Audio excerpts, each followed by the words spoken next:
Rodičia 5-ročného Kevina nikdy nečakali, že tento deň bude taký výnimočný. Kevin navštívil s rodičmi podmorský svet. Jeho otec ešte poriadne ani len nestihol zaplatiť za lístky v pokladni a Kevin už utekal popredu.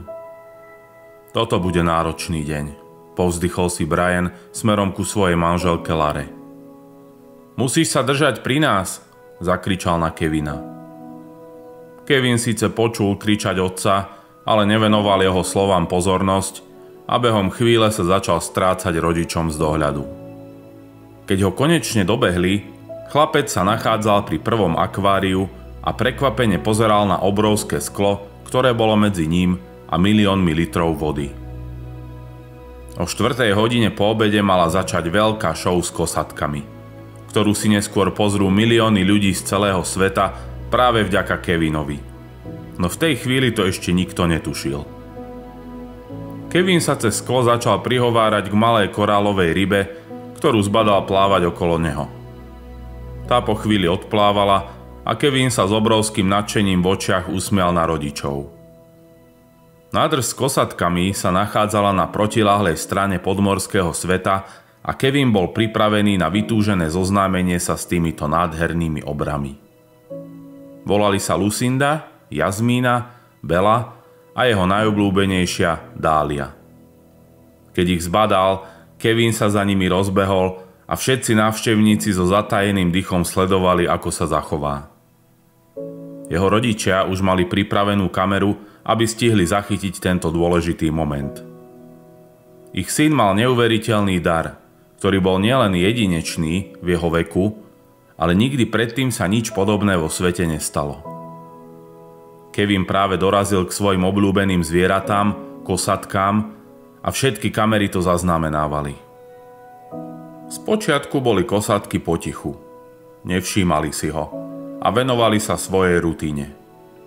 Plávali v diaľke a pre Kevina a ostatných zvedavých návštevníkov sa javili len ako 4 malé škvrny vo veľkej modrej nádrži s vodou. Ale keď Kevin niekoľkokrát zaklopal na sklo nádrže, jedna sa čoskoro začala pohybovať. Zhodou okolností to bola Dália, Kevinova obľúbená kosatka a zároveň najväčšia z nich.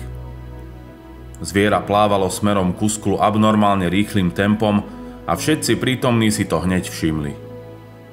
Práve na tom mieste, kde stal Kevin, sa Dália náhle zastavila.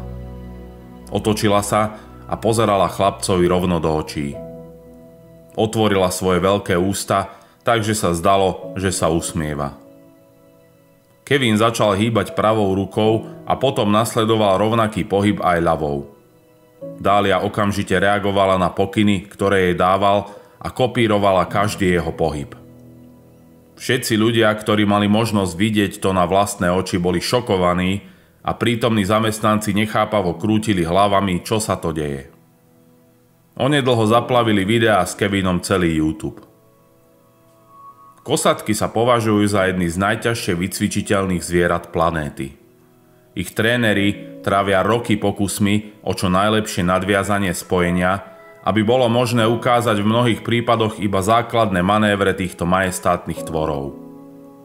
Zdá sa, že Kevin mal výnimočný talent. Zvláda toto nadviazanie v priebehu pár minút, čoho si hneď všimol aj spolumajiteľ podmorského sveta Lars Marksen. Lars nie je iba spolumajiteľom tohto zariadenia, sám sa venuje výcviku a zastupuje miesto hlavného trénera. Pracuje s týmito zvieratami roky a je odborníkom v danej oblasti. Lars zostal ohromený, keď videl, ako sa kosatka Dália vymrštila z vody. Zostal v nemom úžase a po precitnutí bežal rovno ku svojim kolegom, aby sa spýtal na vysvetlenie. Tí ukázali na chlapca, Lars pristúpil k mladému Kevinovi a požiadal ho, aby išli nabok. Kevin zostal prekvapený, nakoľko nevedel, čo má čakať. Lars položil chlapcovi otázku, ktorá navždy zmenila jeho život. Malý chlapček, môžem ťa poprosiť o veľkú láskavosť? Lars s odstupom času považuje toto rozhodnutie za jedno z najlepších vo svojom živote. Iba 5-ročný našepkávač kosatiek, ako ho neskôr personál začal volať, bol požiadaný, aby sa zúčastnil vystúpenia. Toho istého vystúpenia, ktoré chcel Kevin už od rána vidieť. No teraz mal byť sám jeho aktérom spolu s publikom, ktoré činilo viac ako 500 ľudí, ktorí by sa na ňo pozerali. Kevin odpovedal tichým a nervóznym hláskom áno. Kto by si bol pomyslel, že tento deň skončí práve takto. Lars sa spýtal Kevina, či by dokázal zopakovať svoje výnimočné vystúpenie z rána, alebo či by ho dokonca vedel prekonať. V tento moment však na otázku nikto nemal odpoveď. Kevin sa priblížil k vode, urobil gesto prstami na hladine, pravú ruku držal vysoko vo vzduchu, zatvoril oči a potom hlasno zvolal. Dália! Dav so zatajeným dýchom pozrel na vodu a uvidel obrovskú dáliu skákať metre vysoko nad vodu, tak ako nikdy doteraz. Lars a jeho kolegovia tréneri boli v šoku. Kevin hýbal s ľahkosťou rukami zľava doprava a od spodu hore. Nikto v publiku ešte nevedel, čo to znamená, dokonca aj Kevinovi rodičia boli nervózni ako nikdy. Prekvapovali ich celý tento deň. Prišlo veľké finále. Dvaja tréneri vysadili Kevina na Dályin chrbát. Snažili sa ju dostať do polohy, ktorá bola dosť stabilná na to, čo sa malo čoskoro udiať. Chlapec zrazu zakričal: Choď, Dália, choď! 4 tony vážiaca Dália plávala vo vode s Kevinom na chrbte, spoločne urobili okruh okolo všetkých prítomných divákov. Kevin žiaril šťastím a mával na svojich rodičov. Predstavenie bolo na konci. Larsovi vrtala v hlave otázka, ktorú sa potreboval spýtať Kevina. Schytil mikrofón, Kevinovú ruku a prihovoril sa publiku.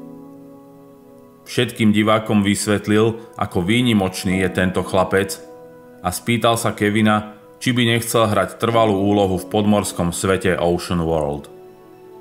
Takýto talent nemôže zostať bez povšimnutia, hovorí Lars. Kevin ho najprv požiadal, či k nemu môžu pristúpiť jeho rodičia. Na malú chvíľu sa zamyslel a potom hanblivo, ale šťastne prikývol a vykríkol áno. Po predstavení sa všetci štyria, Lars, rodičia a Kevin, stretli a nadviazali spoluprácu. Mladý Kevin dostal povolenie zúčastňovať sa na predstavení raz za mesiac. Bolo to však pod podmienkou, že to nebude narúšať jeho školské povinnosti. Vďaka tomu sa stal ešte lepším trénerom kosatiek, než už bol. Tento výnimočný deň sa stal pred 2 rokmi. No a pozrite sa, ako sa Kevinovi darí dnes. Dnes má 7 rokov a môže sa nazývať skúseným trénerom kosatiek. Možno sa dokonca stal aj najmladším trénerom morských živočíchov v histórii. Väčšinu svojho voľného času okrem školy a domácich úloh trávi so svojimi obľúbenými zvieratami. Jeho životnou túžbou je stať sa profesionálnym trénerom kosatiek. Kevin chápe, že musí najprv dokončiť školu, aby dosiahol svoj sen. Jeho láska k zvieratám a sľuby, ktoré dal svojim rodičom a majiteľovi Ocean Worldu, ho motivujú k tvrdej práci a vytrvalosti. Kevin si vďaka tomu plní svoj sen.